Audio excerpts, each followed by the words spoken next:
you guys for making the trip out. I know you're busy ladies. I'm happy to be here. Thank you. And it's fabulous what you guys are doing. I think that you really hit the nail with talking about what it looks like to create something when you're already running 1,000,000 miles an hour, trying to make your life work, make personal, business, career, all of that happen. You guys are stepping even outside of that.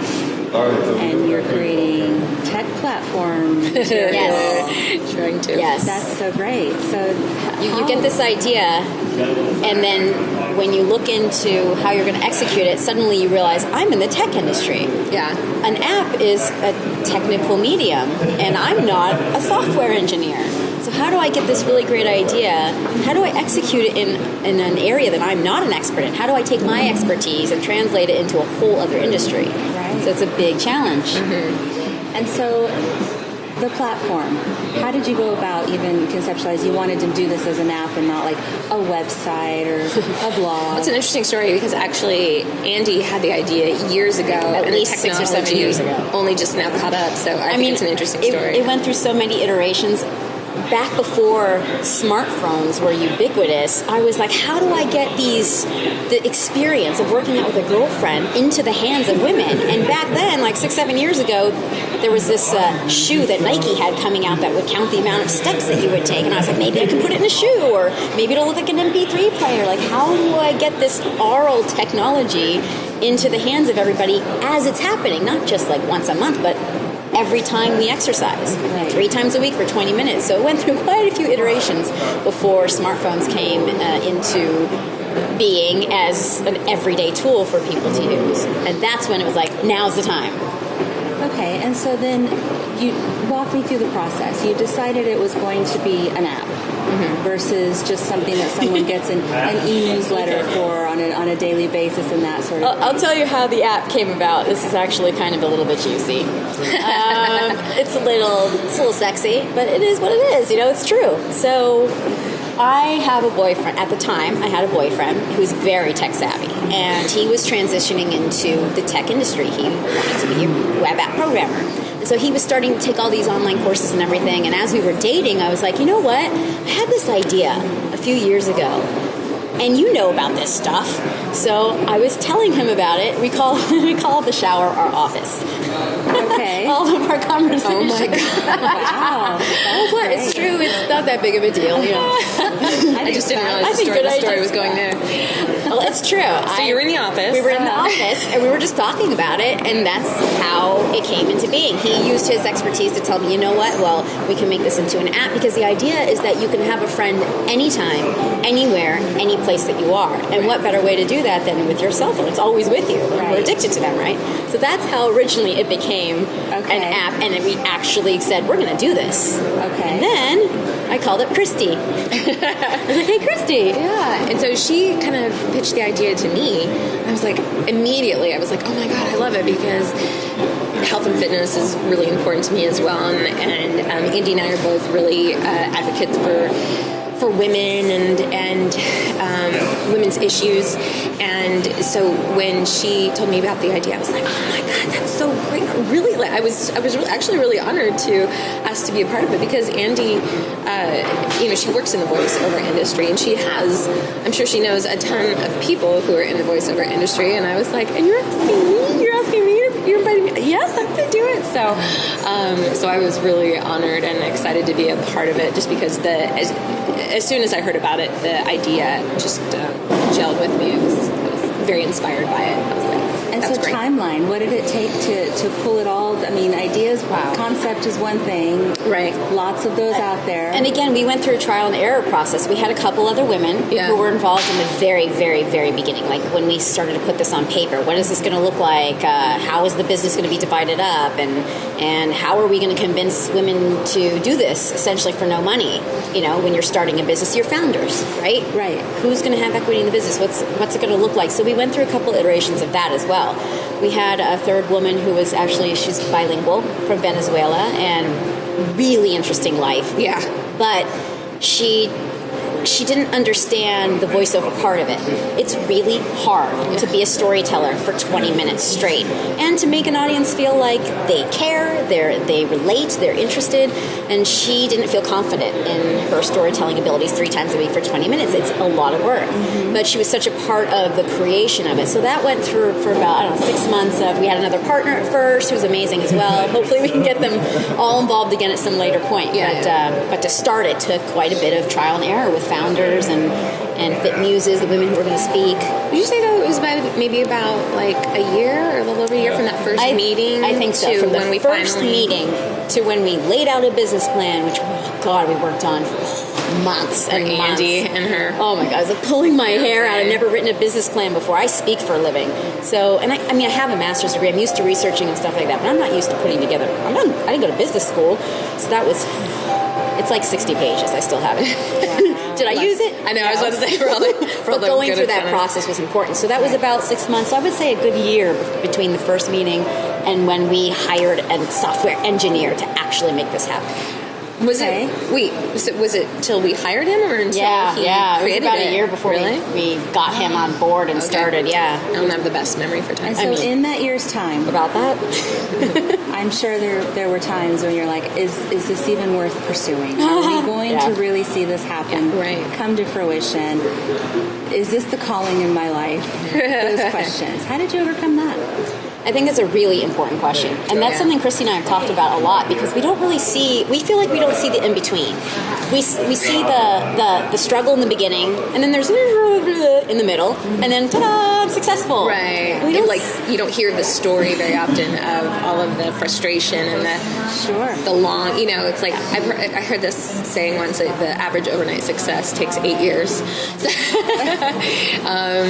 So we feel like a lot of that 8 years gets blurred over. But I mean, for us, I think we're both so, it sounds corny, but like we're both really passionate about it. Like there were times when Christie would come to me being like, here's what's going on with my job. I'm so stressed. I don't know if I could record tonight, all that kind of stuff. And I would say, use it. And a lot of women go through that, that feeling of I'm stuck, I'm frustrated, I don't know what I want to do. And you can use that to generate that energy that women need to exercise and to even relate to you and think about their own lives. So we've tried to really use that frustration in a positive way, because who wants to listen to people complain? We've tried to turn it into something positive about how we're getting through that in our FitCasts. And I think that helps. In the FitCast, you're also relating to your personal lives. Yeah, it is about our personal lives. A lot, okay. Yeah. And so then the question then there is, what happens when you run out of, oh my God, what am I going to talk about today? Oh, totally. I think I'd probably go through that more than Anndi. So I'm like, my life could talk forever. My life is so boring. But you know what? There's always like these funny little stories that come up, or like stuff about your family, and it sounds kind of egotistical, I think, when we're explaining, we talk about ourselves, but it's more like, I went on this terrible date. The guy showed up and he was wearing orange pants and a matching butterfly t-shirt, and or I have a single sister. She's a divorced parent of one, and it's like she just signed up for a dating service, so now I'm like, now I get to talk about her stories too. But it's like the little human experiences that we have, that everybody has, and most of the time people just experience it and then they forget about it and they go on. But Anndi and I have gotten to where we're like, that happened, and make a note of it. Yeah. We've learned to take notes and email ourselves. Yeah, when something happens. Or stuff like just reading an interesting article that like gets us thinking about something. Anndi and I will talk a lot about stuff that we've read or seen or heard, because especially if it's like we feel it strongly relates to women's issues. Okay, so never run out of ideas. Yeah, and that's great. It's true. There's always stuff to talk about. How do you curate? Obviously, we're in a culture where we have to curate every little nugget and put it out there for social media purposes. Do you guys go through that process every time you put out a cast, or do you go? What's your process with that? Well, I mean, right now we're just mostly like Facebook and Twitter. Yeah. Like we have our Facebook page, so we put something on Facebook, and then Andy and I will both like on our personal Facebook pages, we'll put it out there as well, link to it. And we've started writing, actually. Yeah. We're submitting just sort of, because we talk about our life experiences so much and as they relate to, you know, women in general, we kind of have a basis of knowledge now. We've curated our own lessons of life, I guess. So we're now starting to translate those into written mediums and to submit them to different websites. It's sort of an outlet we didn't even anticipate. Yeah. But we're enjoying putting together. So. Yeah, it actually just started because we were trying to email women's lifestyle and fitness blogs and just be like, hey, here's us and this thing that we do. Try it if you like it. Try it. Yeah, exactly. If you like it, maybe you could write us up or something on your blog or your whatever. And somebody came back and they were like, well, we don't really do product reviews, but if you'd like to be a guest blogger and like submit an article for our website, exactly. We're like, and so we were like, oh, that's really interesting. And again, as Andy said, it's an avenue we didn't even. I feel like social media is a job in of itself. Yeah, especially kind of being, not that we're old, but we're older. I think getting into this whole era of constantly putting out content on your personal, Facebook, Twitter. And so we're kind of learning everything we're doing right now. We're learning by trial and error and just trying to figure it out as we go. Yeah, and especially like the whole Twitter thing. I've been so reluctant to like. It's hard. It's so. How do I put things in 160 characters? I'm such an old fogey. I'm like, oh damn! Who wants those kids in there tweeting? But yeah, we're slowly learning to embrace it and try to leverage it. So, are you finding that the audience is responding? We do get random people contacting us, and it's always exciting every single time that happens, too. Yeah, seriously. Like, whenever we get a new like on Facebook, and it's somebody that neither Andy nor I knows, and we're just like, it's not a total stranger! We have like a little mini celebration, and so, and we've had some people comment, and that's one of the things about fitmuses that we're trying to encourage is a feedback, like a give and take. So if we talk about something in our fitcast, we'll ask our listeners for input and like let's get a dialogue going. And so if they'll comment on Facebook or Twitter or something, then we can respond to them in a future fitcast and be like, oh, so and so from Oklahoma had this to say or whatever. Well, it sounds like you guys are definitely pulling out the nuggets and really sharing it with your audience, and they're responding. Yeah, we're trying to. The name of the game, right? Well, yeah, we're getting started, so it's still on a small scale, but every little step forward, every little piece of progress. It's baby steps. It really is. Right now, how the $1 million question is funding.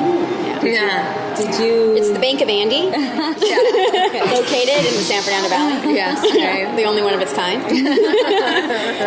Luckily, my career affords me some opportunities to fund my dreams and to fund my passions, and so I've funded the whole venture. I personally. If we went the venture capital route, we probably could get some more women right away. But I'm really trying to build our audience authentically, in a real way, in a connection way. We're just everyday women doing our thing. We need to exercise. You need to exercise. Let's do it together, kind of thing. So far, I'm trying to build the audience with my own money, your own capital, and we'll see what happens. Once we get to a certain point, because I would love to hire some more women. Yeah. So the question therein lies, okay, you're funding it yourselves, you're making that happen, great. What about when you look at your bills and you look at the project and you're like, okay, the project needs money and I need money, deciding point. How does that process work for you guys? You have to, like anything else in life, you have to look at your values. Like I'm getting married this year, for example, and do I want a wedding? Do I want to put some money aside for marketing? Like it really does fall on my shoulders alone for these kinds of decisions, and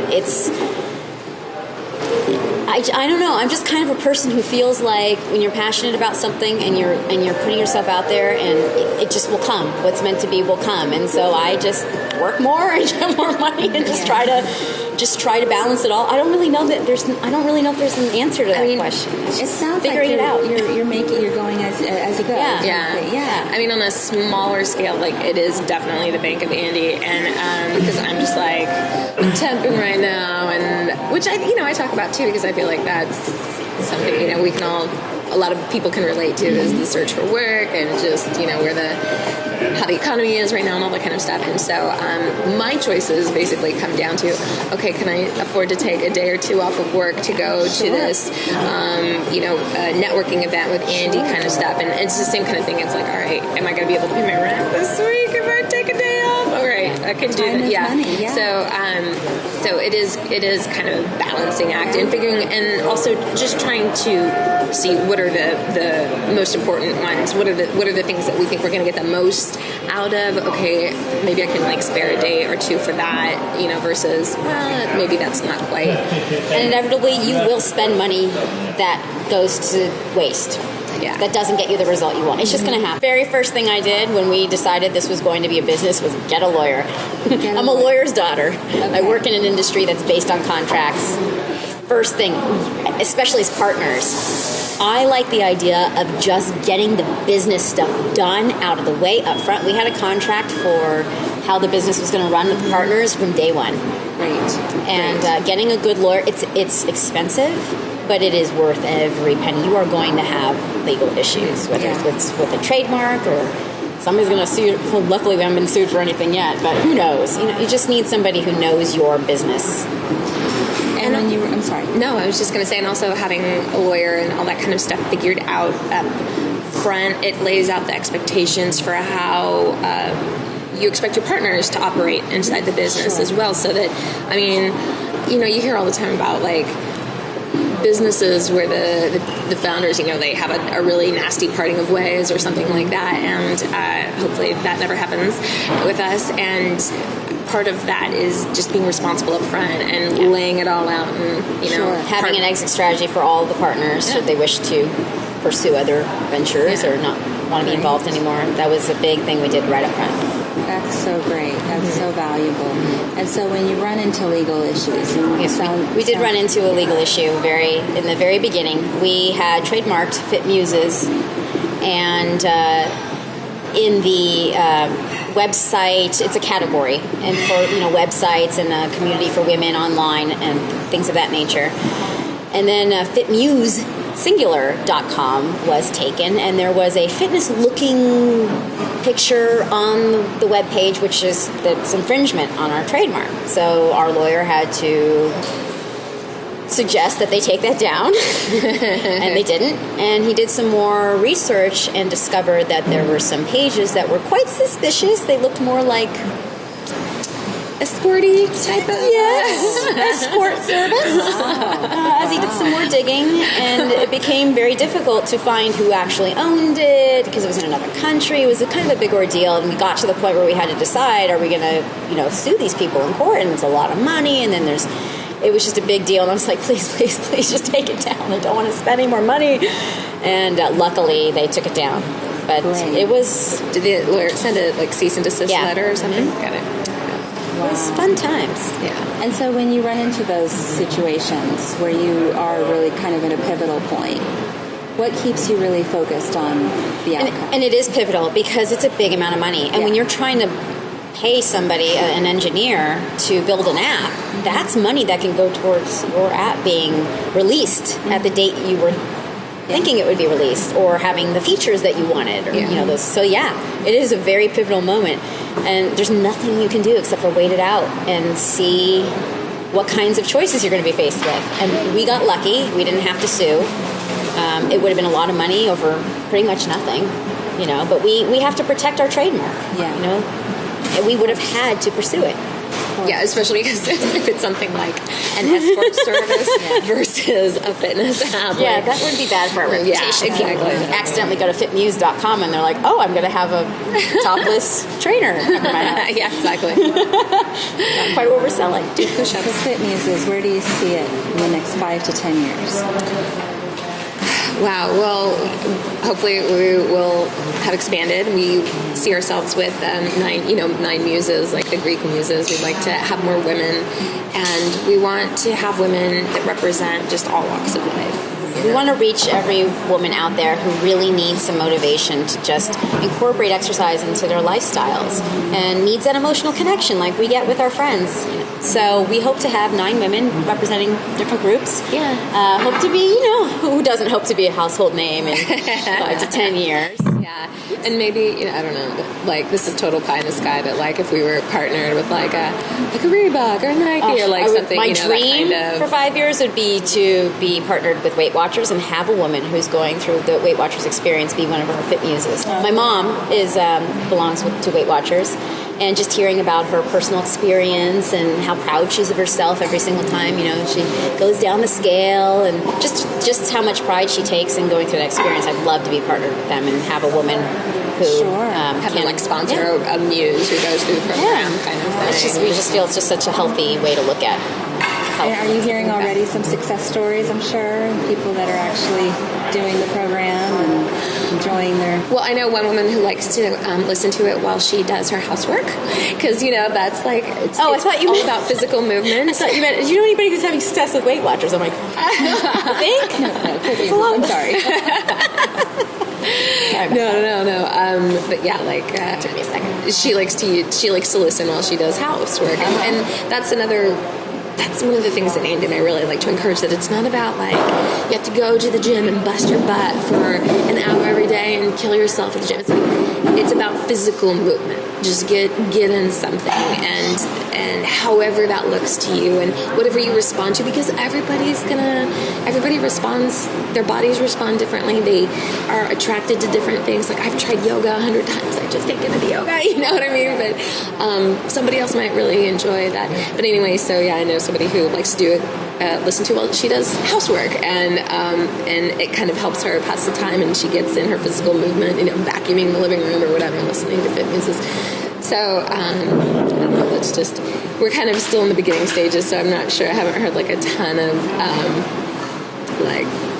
we know people are out there listening, but I think because we're still new, they're a little shy and expressing I think that's the key. We're at this point now where we know people are listening, but how do we translate listeners into being involved in the process of, how do we turn them into active users versus just listening, which is fine. I'm happy if women are listening and that's their way of, that's as far as they can go, and that helps them, that's fine. But it is kind of nice to have the community. So in 5 years, I really hope that we have more of that community, and women feel safe sharing and being a part of the process as well. Right. Yeah.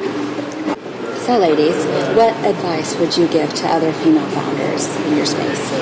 You want to answer that first? No, you. I mean, I have a full-time job, so when I first started the process of deciding, of going through the choice, should I start a business, and especially in a space where I'm not the expert.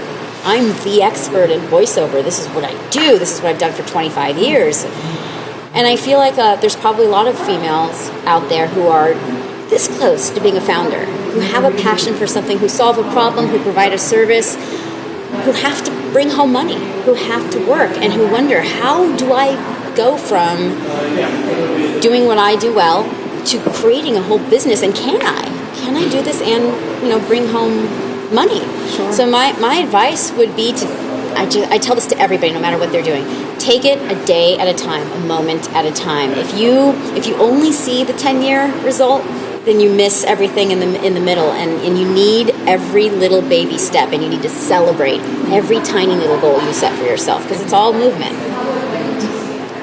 Yes. And how do we find you? You can find Fit Muses online at www.fitmuses.com. Plural, fitmuses.com. And then we have a Facebook page, Fit Muses. Fit Muses. And pretty simple. And Twitter. I think and it's Twitter. Just at Fit Muses. Mm-hmm. We're trying to do a Pinterest page. Oh, yeah. I'm totally falling off on the Pinterest. That's what I mean. I'm such an old fogey at some of the social media. It just really is. It can be overwhelming, and I feel like women might feel that because you have to take care of your business first, and then you get to put all that time and energy into your passion. So sometimes you can forget things here and there, but it's all good. And I think to add to what Andy was saying about just taking it one day at a time is, don't try not to get so bogged down in the big picture that you allow it to be overwhelming, because that's so easy to do. It's just break it down into next steps. Okay, what's next from here? Yeah. Don't look at the entire puzzle piece and like the 1,000 pieces that have to be figured out and pieced together. Just look for the next one. Like, what's the next step from here? What's the next step from here? And I feel like we put so much pressure on ourselves to succeed. Mm-hmm. And some of us can be quite perfectionists that you're afraid to fail. And you see any goal that you don't reach as a failure, but it's not. Sometimes you can get overwhelmed when you don't reach a goal, but it's just part of the journey, and that doesn't mean that you're not still going to get the results that you want. Maybe you just have to take a different path. Maybe it'll take a little bit longer. Don't beat yourself up because you don't get exactly the result you wanted at the time you want it. And don't be married to your timeline. It's going to take longer than you think. The app will be ready in a week. 3 weeks. Hello? Exactly. Hello? Exactly. So there's always going to be that's a process unforeseen. Too. Trying to find an engineer. That's we had no idea how to find an engineer. We fell into it. Oh, wow. Yeah. I had a friend who was who had built another app. He wasn't a tech founder, but he was the founder, and he had somebody that he used, and his app was successful and it was making money. So I was like, who did you use? And we just got lucky. But it's, you don't know how much you're supposed to be paying for things, how much time is really being spent on what part of your project, what it's going to look like. That's another piece of advice for female founders, is actually these networking events, these tech events and networking opportunities. They can be really valuable, and you never know who you're going to meet. Like, you might meet your engineer at one of these things, or somebody who knows somebody, or somebody who knows somebody who knows somebody, or you might find a lawyer, or all sorts of people come, and it can feel like a drag sometimes, and all you want to do is go home and like put on your comfy pants and have a glass of wine. And instead, it's like you've put in 8 hours at the office and you have to drive downtown and go to some event. But I have almost always found that you meet somebody there worth knowing, or just that you have a unique and cool opportunity or experience. Or no accidents kind of thing. Yeah, exactly. And, at the very least, you kind of get a little bit more knowledge out of it. So, and it gets your name out there. We are fitmuses, and this is igirltechnews.com. Tech, it's not just for boys. Ooh, that was perfect. That was great.